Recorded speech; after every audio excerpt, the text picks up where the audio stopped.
triggers are a gift because they reveal or help us to discover our unknown, unconscious, wounding, limiting beliefs. It's our stuff. That's your issue, wounding, something for you to look at and something for you to learn and grow from. And what we do is when we get triggered by someone, it comes up for us. And then instead of looking inward, we go tell our friends all about it. As it rises up, if you don't take a look at it, and instead you go and you get validation from others, that beautiful belief, if you don't look at it, it drops back into an unaware state, which is the unconscious mind. And it just sits in the shadow. It's still there. It doesn't go anywhere. What we want to do instead is when you look at your own beliefs and you work with those beliefs, they stop rising up. They start to change. Guess what? You start getting triggered less.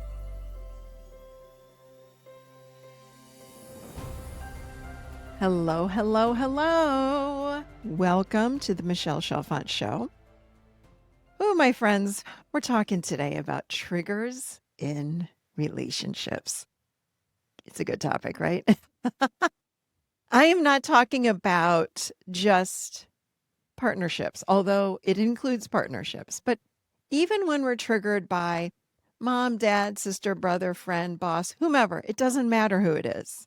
We're talking about it today because if you're triggered, there's a lot I'm going to say about that today. And I'm going to give you ways to work through those triggers. So then you, yes, get triggered less. How's that for a show? Huh? How fun is this going to be? You know, I have talked about triggers for many, many, many, many, many, many years. I love triggers, and I'm going to get into why and how actually empowering triggers can be. On a side note, on a personal note, if you haven't heard, I had a baby. It was my book. I feel like I was in literally, I was pregnant for 3 years, writing, creating, all the things to do with the book. Well, the book is out. The Adult Chair book is out. So if you're someone that wants to learn how to get unstuck, find your power, and transform your life, and I mean it, the feedback has been unbelievable. I'm so happy to hear the transformations that people are already experiencing, because that's how applicable everything in the book is. You can apply it immediately. That's how I roll. I think if you know me at all, that's how I roll. So you can get your copy anywhere books are sold. It's The Adult Chair is the name of it, by me, Michelle Chalfant, and you can go to Amazon, but anywhere. So theadultchair.com/book gives you a list of all the places that it's sold. And yeah, let me know what you think. I'm really proud of this little baby I just had. So, and yes, I do talk about triggers in that book too. This is the manual that we all should have had when we were growing up, and even as adults, that finally is here. So I hope that you enjoy it as much as I do and other people are. So, all right, getting into triggers. Today is the day. We're talking about triggers in relationships. I just hear it. This is a topic, honestly, that I just continue to hear over and over and over again. Can you help me? My mother's triggering me. My partner's triggering me. My husband, my wife, my girlfriend, my boyfriend, my whomever is triggering me. And the classic question I have is, and I had over all the years, and I still get it. How do I make so-and-so, let's fill in the blank, out there, whoever that person is to you, your husband, wife, girlfriend, boyfriend, mother, father, sister, brother, boss, whatever. How do I make that person, whoever's outside of you, stop triggering me? Michelle, help me. What do I need to do to make them stop? That's where we have it all wrong. And I was there too. I'm just going to raise my hand right here. Like, I was someone that thought, if I could just control that outside world of mine, then I'll stop getting triggered. Well, that's an endless battle. I mean, honestly, can we really control everything out there? Can we control our kids, our whomever? You can't control anybody. You cannot. So stop that. And not only that, it's draining. When we want to control everyone outside of self, it's so incredibly draining and time consuming, and you'll never win. It's truly a battle or a game that you will never, ever win. But here's the good news. So that's the bad news. I'll start with the bad news first. The good news is this. You ready? Drum roll. Here we go. If you can hear my drum roll. Triggers are such a great thing. If you are someone, and if you listen to this show, I know you are someone that values personal development, self work. You want to work on self in order to live with more peace or emotional balance in your life, in order to grow a healthy adult self, right? That's you. If you're listening to this show, that's what I'm all about.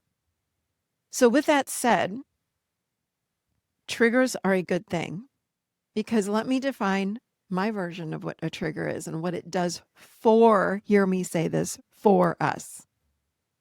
Triggers reveal, I'm going to use a lot of different words here. Triggers are a gift because they reveal or help us to discover and uncover our unknown, unconscious, wounding, limiting beliefs.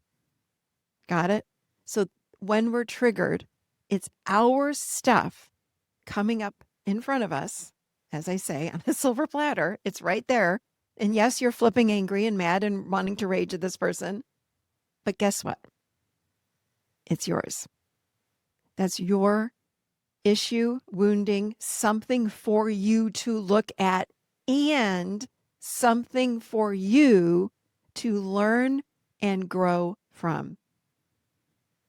Okay? I did not use the word blame or judgment in any of that. So please don't hear that. Don't put that through a filter that's not there. Because what I'm saying is when you work with a trigger, it is one of the most empowering things that we can do for and with ourselves. And one of the most beautiful things that we can do in a relationship is work with the stuff that's coming up for us. So let me start here. How do we know if it is a trigger? People ask me this. I love this question. How do I know if it's a trigger or I'm just damn mad? I'm mad at them because they did something stupid and that hurt my feelings. And that makes me really, really, really mad. Great question. Here's the difference.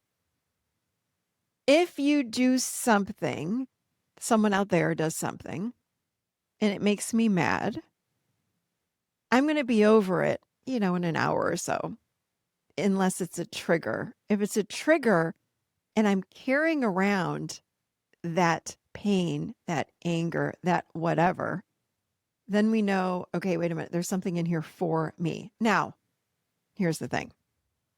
I'm not talking about extreme things. Like if my husband goes and cheats on me today, I'm probably going to be angry, hurt, sad, grief, whatever it might be, longer than an hour. Okay, that's a different story.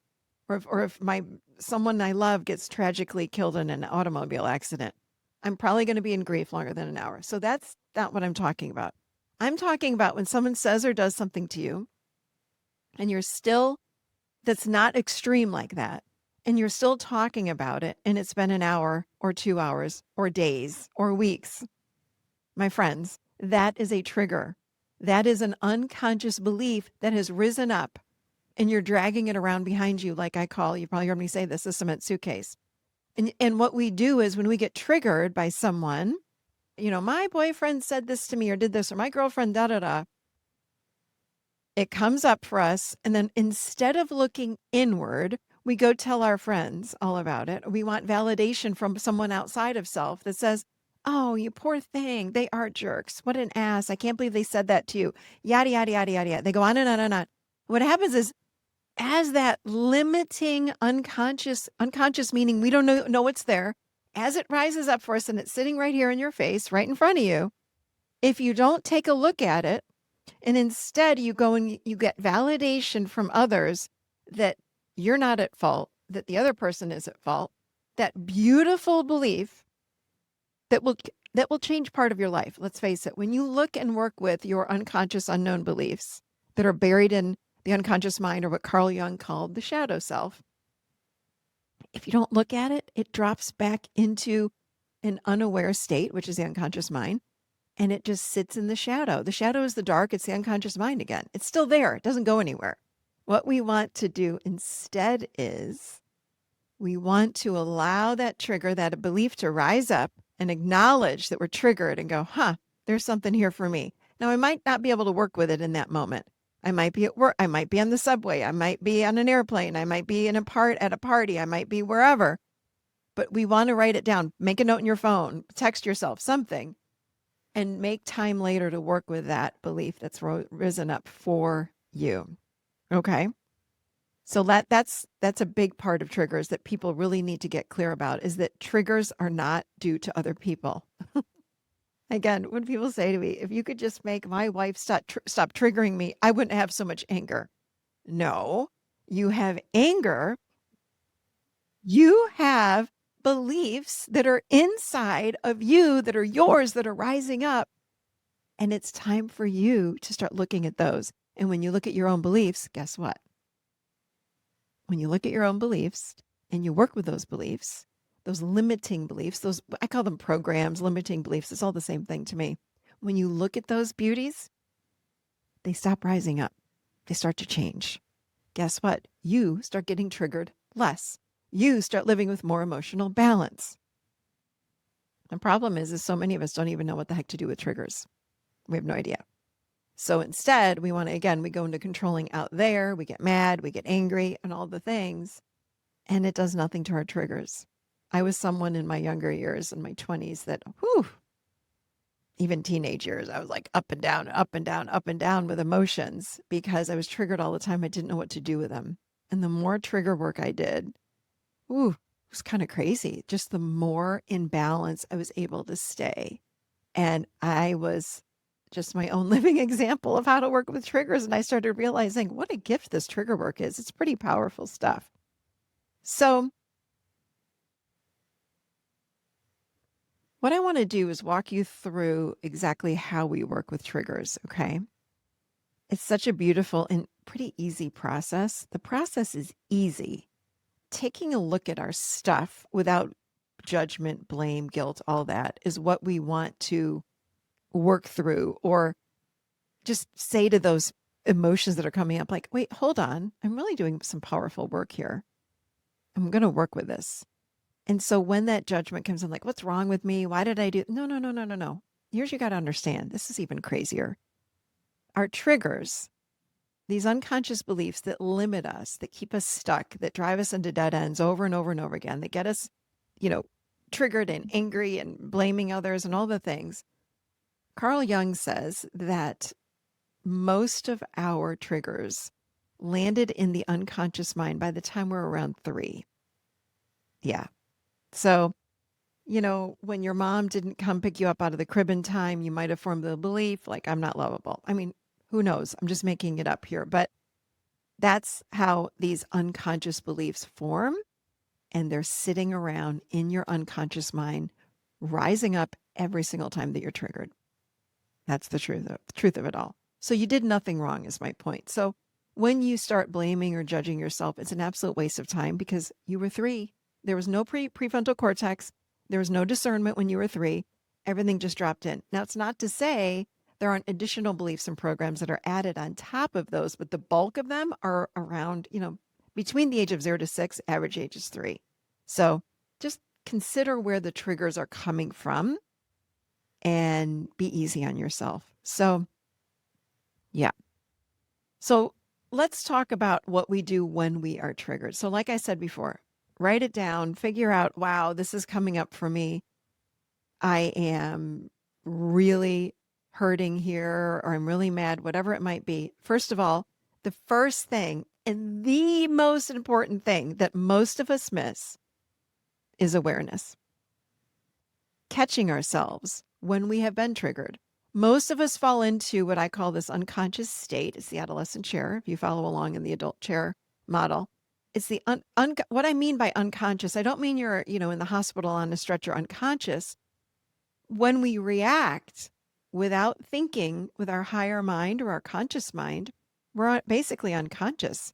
We're reacting from an unconscious perspective. So what we want to do is have awareness, and we only have awareness in the adult chair. That's when our conscious mind comes online and we say, wow, I am feeling really overwhelmed. I'm feeling really angry. I feel really hurt because so-and-so said that thing to me or did that thing to me. That person out there, fill in the blank of whoever it is making me feel something. So whatever that something is, take notice. Step 1, have awareness. Step 2, so you're noticing first that you're triggered. You're noticing that you also are having emotions. So what you want to do is you want to say, okay, so many of us fall into anger or hurt or sadness when we're triggered. Notice that top. So think about everything stacking. The top emotion is, I'm angry, or I want to shut down. I want to put my walls up. I don't want to see or talk to you ever again. That's how I feel, right? That's when sometimes when we're triggered, we feel like that too. That's the top emotion. What we want to do when we have time, when we're alone, is explore that. This does not take hours, by the way. This takes minutes. Minutes. Minutes. This takes no time at all. So what we want to do is hit the top emotion, acknowledge it, feel it in the body. Like, wow, I'm so freaking angry.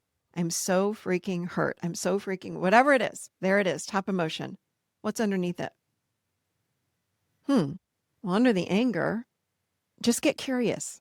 Play with this. Just like let your mind go. Well, what under the anger, you're probably going to be feeling it in your body. But under the anger, I feel less than. Where'd that come from? I love working with people when I do the work. When I do trigger work with people, they say, "Oh my God, where did that come from? I had no idea I felt less than. I had no idea that was there." Yeah, it's there. And what's under that? So I feel less than. Okay, now what? Now I feel like I don't matter. Okay, great. Acknowledge, feel what's under that. Well, I feel abandoned. I feel like you don't love me. How does that make you feel? Keep asking yourself, how does this make me feel? Whatever that emotion word is, or that sentence or statement, how does this make me feel? How does this make me feel? And just keep going. You're going to hit the root. When you hit the root, then you say, huh, wow. So at the root is, I really feel abandoned. So basically, we're going from, I'm angry at you and I want to shut down and wall you off so I don't ever have to talk to you again. And then at the root is, I feel abandoned. Okay, great. That's the root, the core emotion. Then you ask yourself, when did I ever feel this way before? Is this a familiar feeling? Abandonment. And think back. Let your mind go. And it might be, well, wow, I felt this when I was growing up, when I was a little kid, because my dad died. My dad was never around. My father worked all the time.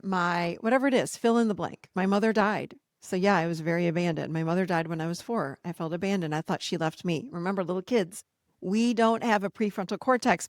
That means we don't have logic. So if our mother dies when we're 4, we don't say to ourselves, oh, mommy died and she had cancer when I was 4. We instead build up stories. We're trying to make sense of our world when we're that age. And we assume mommy died because I did something wrong. I'm not lovable enough. I'm abandoned. Everyone's going to abandon me. So that's where these sorts of beliefs, they get formed and they feel so bad. We drop them into the unconscious mind. It doesn't feel good. So when we get to the root emotion and we feel it, I go, wow, that is just like when my mom died. Wow. Or that was when my dad, he used to work all the time. He was never around. He traveled all the time, blah, blah, blah, blah, whatever it is. And we feel it and we go, oh my gosh, that is so transformational when it comes to this work, is being able to feel. Here's the statement I love to use. We feel through the pain. We feel through that bottom root emotion. And that's what most humans don't want to do. We don't want to go there. We don't want to feel the pain. We want to come home and have a glass of wine or binge out on some show or do whatever in order not to feel the pain. But I got to tell you something. To feel our pain is to feel through the pain. And on the other side is where freedom, bliss, happiness, emotional resilience, emotional balance, all of these things are on the other side of the pain, on the other side of the I'm not lovable, on the other side of I hate myself, whatever it is. We've got to be willing to feel through it. Okay. So then you feel through it and you go, that was the worst pain ever. You may cry. You may want to punch something. All of it's okay. Get it out. Feel through it. And then on the other side of it, you ask yourself, So, what's true right now in this very moment? Is it true that people abandon me? Like, whatever the circumstances in your current reality today, you ask, is that still true that everyone abandons me? Well, no, not at all. Well, what is true? What is true? Well, what is true is that my father did die, or my father did work all the time, but he did love me. And this person sitting in front of me, call it your friend, your boyfriend, your girlfriend, your whomever, they actually really love me and they're not abandoning me. This must be my wound. So then we feel the truth in that.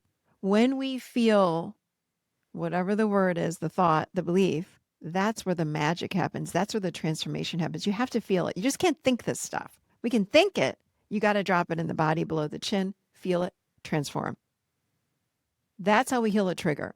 So in relationships, that's why I love triggers, because in specifically, again, this can be mom, daughter, sister, whatever. All this stuff also comes up. But in our relationships, our primary relationship with someone, this stuff comes up back and forth, back and forth, back and forth. If you're triggered all the time, it doesn't mean you need to separate or get a divorce. It means you keep doing your trigger work. And you can do this together. You can do this together and learn how to work with each other in relationship to your triggers. So then you identify your own trigger, then you can share it with your partner, say, wow, this is coming up for me. But the thing is we want to do our personal work within the primary relationship. We want to personally work with our triggers inside of the relationship. I have a whole relationship reset course on a lot of this stuff. It's like, how do we learn how to reconnect and reset relationships? This is one way to do it.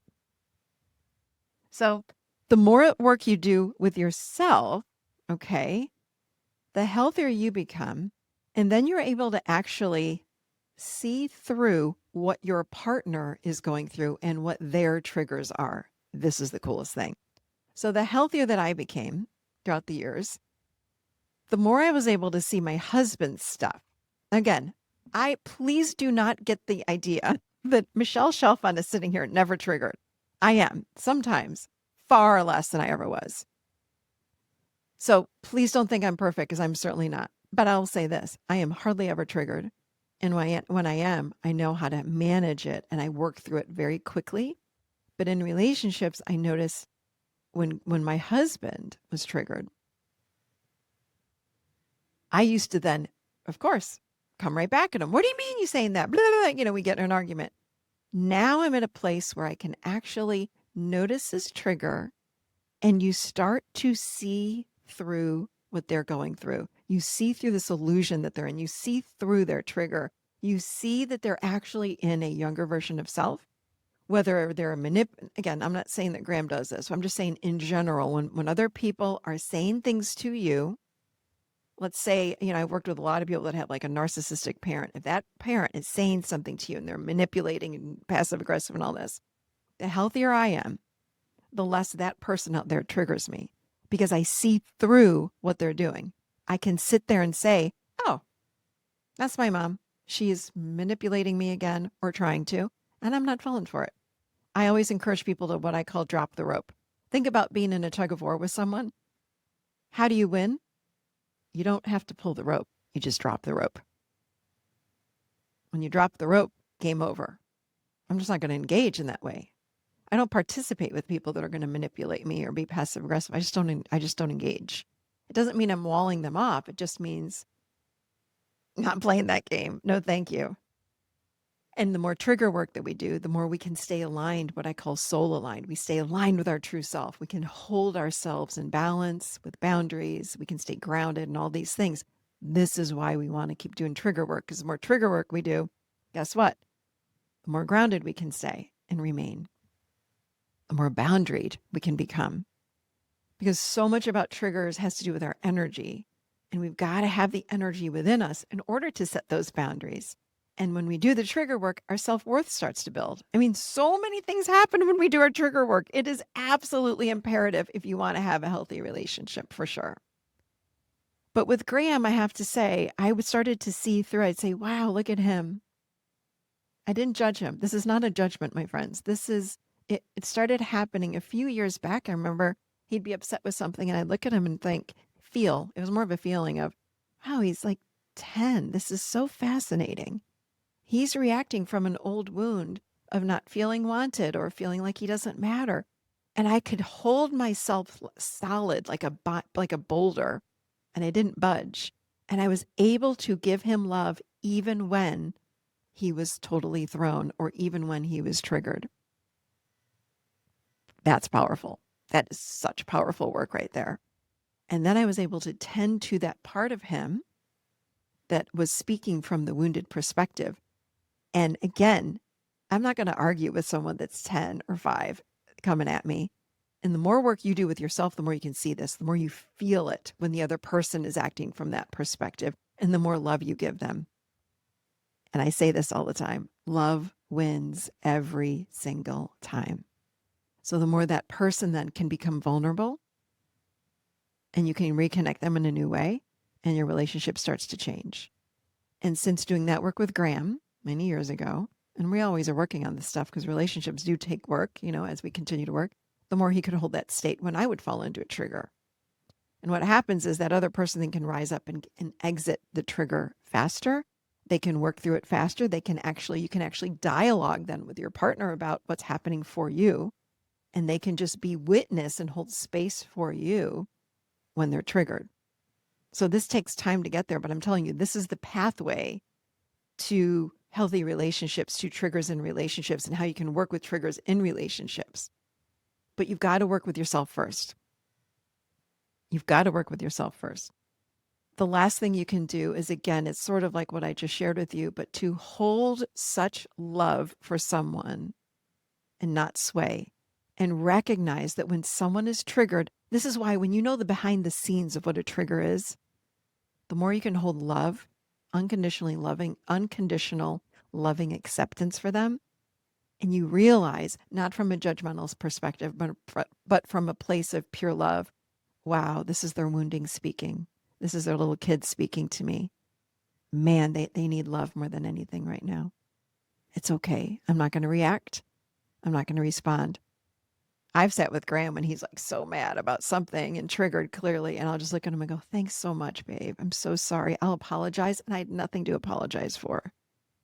But I know he needs to hear that. And then I'll say, I love you. And then we end up working with it. And then we talk all about it, and it all comes out what we want to do. And it takes time again to get here, but to create that beautiful, sacred, unconditionally loving space for that other person so they can be mad, be in that wounded child part, and let that little part get everything out. But when I can meet that part with love, that part can be really vulnerable. And then that gives the other person the opportunity to drop into their pain. And I'm just going to hold the space and let them drop through the pain. And I can hold it for them as they do it. Nothing can shake me, right? That's the place we want to get in. Now, again, sometimes I get shaky, but you get to the point of being able to hold space. And it's harder, of course, when you're working with someone that you love that's in front of you. But again, it gets like so easy as we go through this. But to be able to hold space for somebody with love is such a beautiful gift. I'm not saying anything about fixing. The healing happens, the transformation happens just in holding space with them and for them, and being able to speak to them from that healthier adult perspective and giving them grace for wherever they are. That's how you bond in relationships, through triggers. So all of these things start happening when you start working on your triggers. It's the common denominator to healthy relationships, because I don't care who you are, every relationship has triggers. It's just because we're human. You can't not. There's not a human that does not have childhood wounding or some sort of wounding along the way. Lots of it. Now, some have more than others. We just want to learn how to navigate life, our lives, and do our trigger work, because it literally affects every single other human that we have interactions with. And if you have a primary relationship, this is the biggest work you can do for yourself and for your relationship. All right. Thank you, my friends. This was so great to share this with you. And again, if you want to get the Adult Chair book, I've got a whole section on triggers. It's one of the 5 pillars. And this is something you need to learn in order to have healthy relationships. But primarily, we want to learn how to have a healthy relationship with self first. And this is how you do it. This is one beautiful way to do it. All right. All right, everybody. Thank you so much for joining me. I'll see you right here next week. Don't forget, go grab that book, theadultchair.com/book. Grab your copy of the book. And continue to grow yourself a really, really healthy adult. Okay. Love you guys. Have a great week. I'll see you right here next week.